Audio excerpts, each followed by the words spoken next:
I just got no words to describe last night. Just absolutely embarrassing. Just not much to say about what happened. Just pretty disappointing, to say the least. You know, especially when this was supposed to be the year and they didn't come close to it. Before we talk about what happened with Detroit and have it and how their season ended, let's talk about what else happened in Detroit sports this week. Detroit basketball! Starting off with the Pistons, and well, the Pistons week got off to a great start, getting a win against the Knicks, and the Knicks being near the top of the Eastern Conference, so that's a big win in terms of the Pistons' playoff push. And then the Pistons followed that up with 2 straight losses, as they then lost to Indiana in a blowout fashion.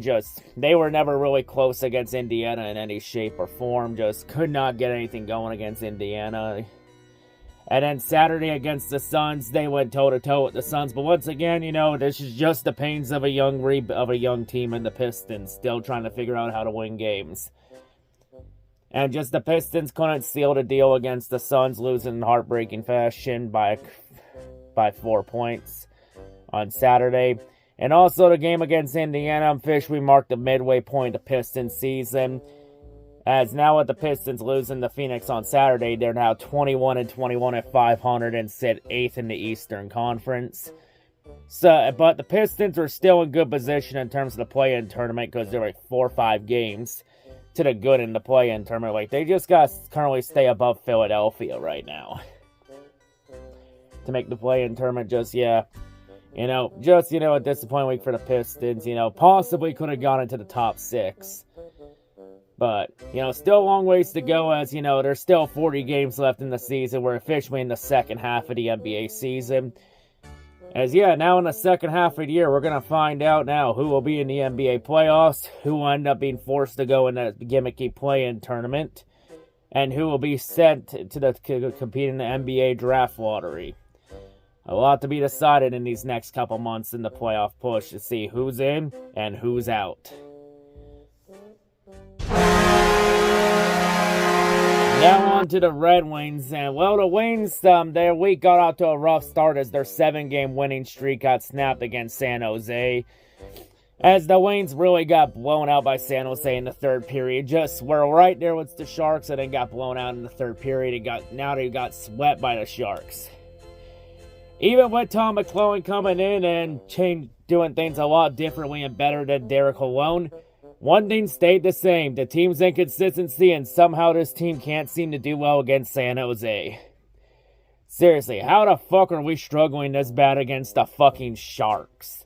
The Sharks! We even got swept by San Jose. We got swept by the fucking Sharks. The Sharks! A team that's literally tanking and trying to lose to win the draft lottery again. We seriously got swept by that. That's pretty embarrassing. One loss came with Malone, and now the other came with Todd McClellan. But that was like the first time the Wings have lost the game ever since McClellan told the boys to play fucking hockey. But the Wings were able to bounce back from that San Jose loss by going on the road and winning in Sunrise up in Florida and beating the Panthers in Florida in 5-2, which that's a big win against Florida, especially in the playoff race, And especially, that also shows how much progress the Wings are making despite the inconsistencies.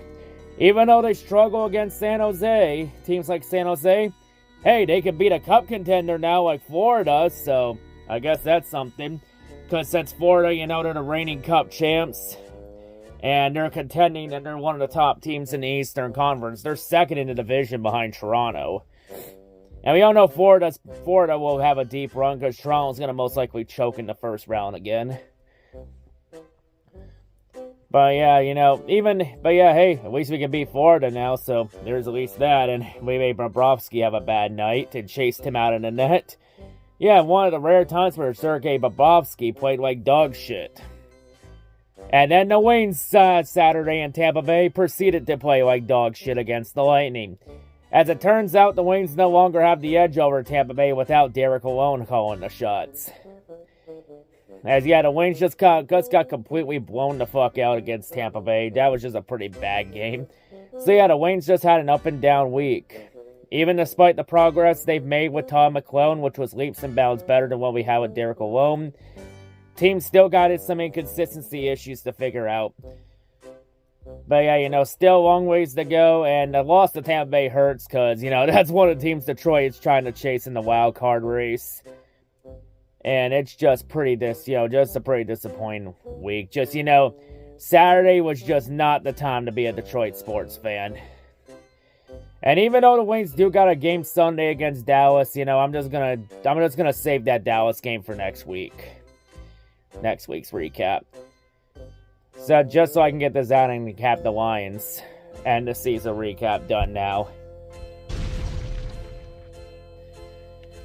Now to the Lions, and this was just a disappointing way for the season, and especially with so much hype for the Lions coming into the playoffs, a lot of hope and optimism.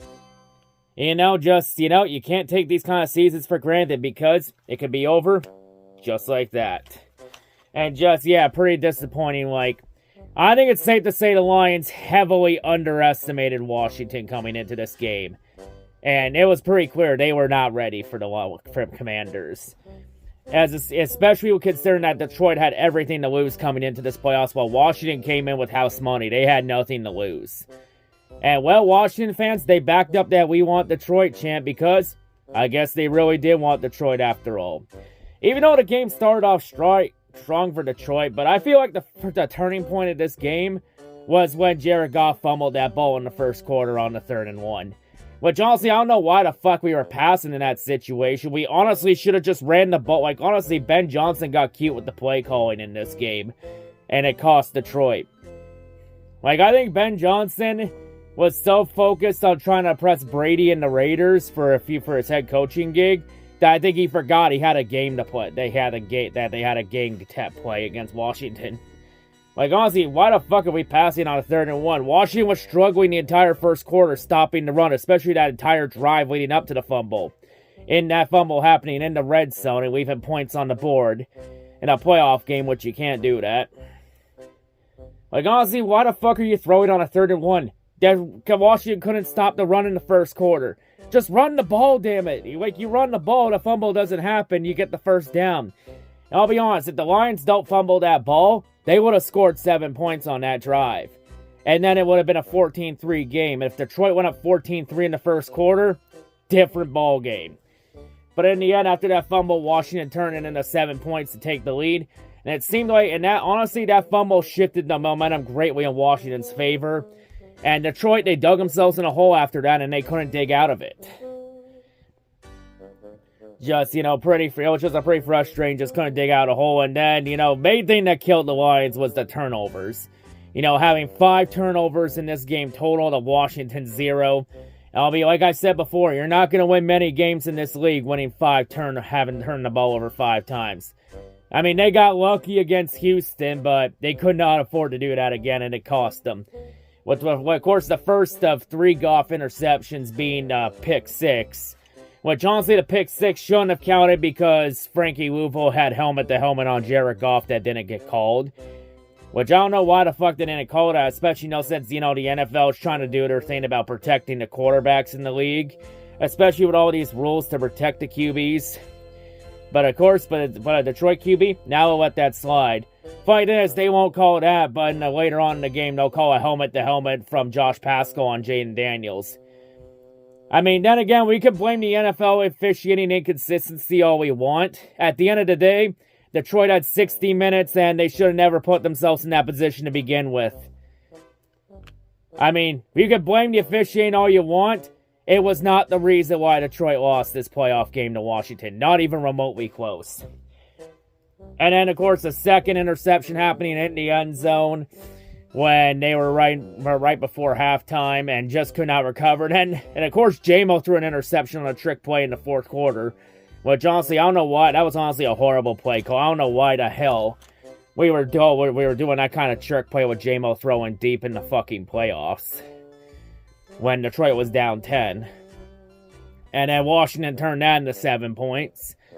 Effectively, of those 5 interceptions, that Washington converted them into 21 points. And that ends up being the difference in Detroit losing by 14.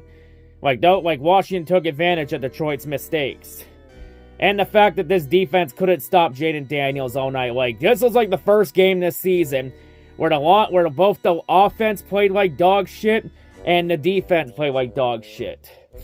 Even though the Lions were able to win 15 games this year despite having 20 players on IR and the defense being held together by the equivalent of glue and duct tape, in the end, it came back to, it ended up costing it, and the injuries finally caught up to the defense. They just had no answers for Jaden Daniels all night. Sadly, Aaron Glenn could not fucking masterclass his way against Jaden Daniels. Just once again, the Lions just always seem to struggle against mobile QBs. Yeah, Jaden Daniels just was able to do whatever he wanted. Like, honestly, you gotta give kudos to Cliff Kingsbury and Jaden Daniels. Jaden Daniels, honestly, in this game, Jaden proved he's the real deal. Like, gotta give congrats to the Washington fans. You know, Jaden Daniels is the real deal, you know. You know, the Washington definitely, their future's bright, definitely with Jaden. Like, but it's still pretty disappointing. Like, in fact, and also the fact that they got no turnovers. And they did get pressure to Jaden Daniels. The main problem with the pressure is they couldn't get any sacks off it. So it's like, yeah, we got pressure to Jaden. And then what? Detroit just could not do anything against Washington. Just, the defense was just too banged up. Like, honestly, for this defense, like, the turning point for this defense was when Hutchinson went down. Like, once Hutchinson went down, this defense was never the same after that. Because this defense was really doing well. And then they really fell off after once Hutchinson went down. But even though they had some good games, but some of those good games were against bad teams like Tennessee and Jacksonville. And also showing up a couple weeks ago against Minnesota to end the year to get the 1 seed. But in the end, Detroit's season ends in pretty embarrassing fashion. Plus, also adding that Washington was able to convert on crucial 3rd and 4th downs. Like, they were able to convert on 4th down a lot. Since Washington practices it just as much as us. Like, literally, Washington beat Detroit at their own game. At Detroit's own game, which was going for it on 4th down. And executing it. So, yeah, just, pretty disappointing. It's just a pretty disappointing way to end a great season. Going 1 and done in the playoffs. It fucking sucks to have your season end like that. Especially when it was a very winnable game. Like, honestly, out of the 2 playoff losses the last couple years, this one hurts more than the loss to San Francisco last year. Because the loss to San Francisco, we were a massive underdog going into that game.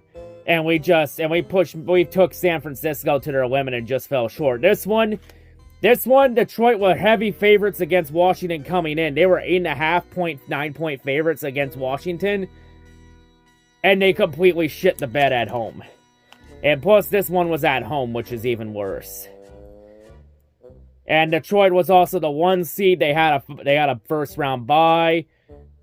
Best record of franchise history. They just completely shit the bed. Like, the fact that the offense played like shit with multiple turnovers and then the defense had a rough night. Throughout the season, the Lions were able to overcome one or the other. Tonight, they couldn't overcome both of them. The adversity was too much for them. Just, you're not going to win many games in the league, turn the ball over that many times. So, definitely a lot of things that need to be addressed in the offseason. Coaching staff's going to be getting retooled because Ben Johnson and Aaron Glenn are most likely gone for head coaching jobs. So, now Dan Campbell's going to have to rebuild the coaching staff from within. Rebuild the coaching staff. So, it's going to be a long, painful offseason. Pretty disappointing season. Some of the positives for this game, though, for this season, Jahmyr Gibbs was easily the MVP of this season. Without a shadow of a doubt, Jahmyr Gibbs was easily the best player on the Lions this year. J-Mo, he easily proved he could be a great wide receiver as well, and a good option, especially with his 1,000-yard year. Because J-Mo finally living up to that hype he had coming out of college from Alabama. Because this year for J-Mo was put up or shut up, and for the most part, he did put up. He had a 1,000-yard season for the first time of his career. Amon-Ra, he proved he's a true wide receiver 1. With Sam Laporta proves he's here to stay too and be the Lions tight end in the future. You know, and the Lions also, they need to lock up Kirby Joseph long-term. Kirby needs that long-term extension. Kirby's here to stay as well. But, you know, there's still a lot of questions, though, going into the offseason for next year, you know. You know, what do the Lions truly got with Terrion Arnold? You know, I think the verdict is too soon on Terrion since he's only a rookie. Like, Terrion had his immature moments. I mean, every rookie does have immature moments. But Terrion did grow through the season, and he showed flashes that near the end of the season. So, you know, I'd say too soon. I'd say maybe wait another year or two before we really can see what we truly got in Terrion Arnold. You know, like, the linebacking core needs a massive overhaul. Like, the only linebackers we had that have been capable are Alex Anzalone and Jack Campbell. You know, even though Derek Barnes had moments too, and along with Malcolm Rodriguez, but, you know, still, even despite that, the linebacking core needs a massive overhaul. You know, and other questions is how does Jared Goff do next year without Ben Johnson in the fold? Also, what do the Lions do for O-line? Because they're gonna have to start looking at O-line replacing for Taylor Decker and Graham Glasgow. Because Kevin Seitler, he's a free agent at the end of the year, but I think the Lions got Seitler's replacement already set to go in Christian Mahogany. Because Mahogany has looked pretty good in a small sample size, so I'd honestly like to see Mahogany be a full-time starter next year. But I mean, some other positives is, you know, Tim Patrick, he looked great as a true wide receiver 3 for the Lions, so honestly, I would like to see what else we could do with Tim Patrick. Tim Patrick looked pretty good this year as a third option. You know, but other questions, though, that have to be answered, though. What do the Lions do with Hendon Hooker in the offseason? Do they commit to try and build a team around him? Or does he get traded to wherever Ben Johnson goes in the offseason if Ben goes to the Raiders? Because there have been rumors going around that if Ben Johnson gets a head coaching job, he's going to want to bring Hendon Hooker with him. And the Lions would get I think the Lions would get a good haul of draft picks for Hendon Hooker to try and rebuild this team through the draft. Also, how much longer does Goff have left? And also, how long until the fan base turns on Goff and Dan Campbell again?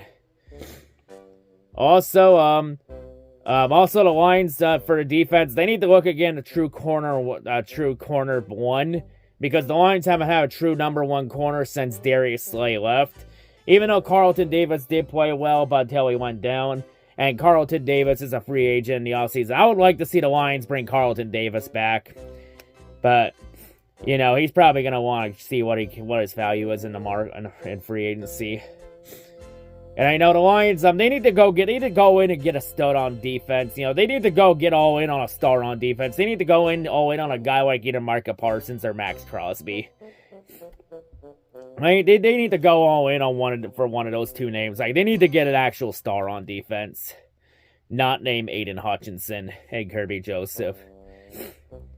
And I mean the D-line looks pretty solid for next year because, you know, we get Za'Darius Smith for another year. And also, I think a D-line, a 3-man D-line of Hutch, Aleem, and Za'Darius Smith, I think it could work out. But they need some more help on the D-line. Like, Hutch cannot do it on his own. They need to get some more pass rushers on that defense. Like, easily, the defense needs a massive overhaul in the offseason. Because it's inexcusable for the defense to completely go down once Hutchinson went down. Like, honestly, considering that nearly every player on the IR for the Lions was on defense, including nearly most of our defensive starters. Just, you know, in the end, like, with how banged up the defense was by the end of the year, the Lions' offense had to play near perfect to even come close to being successful. And tonight, the offense played nowhere near perfect. So, yeah, just, you know, a very disappointing season. Like I said, this season hurts a lot more. Considering that they were heavy favorites against Washington, they were the number 1 seed, had home field throughout the playoffs, and then completely implode at home. Like, honestly, in terms of this season was a massive failure. It is a failure by all aspects. Like, 6-0 against the NFC North, 15-2. Number 1 seed. It doesn't mean anything if you don't win that reign. Like, best season of franchise history. It don't mean a thing if you don't win that reign. And plus, we all know the expectations coming this season was simple. It was Super Bowl or bust. Anything short of a Super Bowl is a failure. And well, the Lions, they didn't come anywhere close to a Super Bowl going one and done. And yeah, the season's a failure. It's pretty crazy. All that hype about the NFC North being the greatest division in football this year. You know, with Detroit, Minnesota, Green Bay combining for 40 wins this year. And all three teams went one and done in the playoffs. Yeah, greatest division in football. NFC North looked like the most overhyped division of football. Like, I think that, like, honestly, this loss for Detroit, it kind of reminds me of Michigan trying to win Michigan the last couple years before they won the national last year. It also reminds me a lot of the Waynes in the early to mid 90s before they won cups. Because remember, before the Waynes won the cup, Waynes were known as massive playoff chokers, had a bunch of pretty disappointing and embarrassing playoff losses like this. Before they were finally able to get over hump. And keep in mind, before Michigan won the Natty last year, they had 2 heartbreaking losses in the playoffs before that national title win last season. So, you know, the window for the Lions is still wide open, but this team needs to take a massive look at themselves in the offseason and figure out what the fuck they are still doing wrong. But yeah, the defense needs a massive overhaul. The O-line needs to be retooled. Especially if Taylor Decker retires. And there's also that slight possibility about Frank Ragnow possibly hanging it up. So, you know, the O-line needs to be retooled. And then the defense needs a massive overhaul in the offseason. But, you know, I have full faith in Brad Holmes to help to get this roster rebuilt up. To get this roster built up. But, you know, even though the window's still wide open, this was still a massive missed opportunity. And because of the Lions getting eliminated, we're probably going to end up with the worst case scenario for the Super Bowl. A Chiefs versus Eagles Super Bowl for the second time in 3 years. God help us all. But yeah, that's the Lions season. Ends in pretty big disappointment. At least now all those bandwagon Lions fans can finally fuck off for good. After this, just, yeah, pretty disappointing. And no, this isn't same old Lions, because same old Lions would have fell apart with all the injuries we had on defense. Like, the fact that we had, like, 20 players on IR and still won 15 games and got the 1 seed. Like, honestly, that just shows how good of a coach Dan Campbell was. But in the end, the injuries were going to come back to bite Detroit in the ass at some point. And it came at the worst possible time when it mattered the most. Like, bottom line is, you know, Detroit, they didn't perform when it mattered. They didn't deserve to win this game. Point blank. Like, honestly, congrats to Washington. They earned it. And yeah, Detroit did get haunted by the ghost in 1991. And that ghost in 1991, Joe Gibbs, since Joe was in the building Saturday night. Just pretty disappointing. You know, in terms of Detroit sports recaps, the only ones that, like, it'll be mainly Pistons and Red Wings for until September, and until April, until Tigers baseball season starts up, and then Tigers will be the sole focus until September when the Lions season begins. But it's gonna be a long, painful off season. A lot of questions going in, but I still have faith in Dan Campbell and Brad Holmes to get this thing back on track. We still got a window, and I still think the Lions are still the top team in the North because Minnesota's got questions at quarterback. Green Bay didn't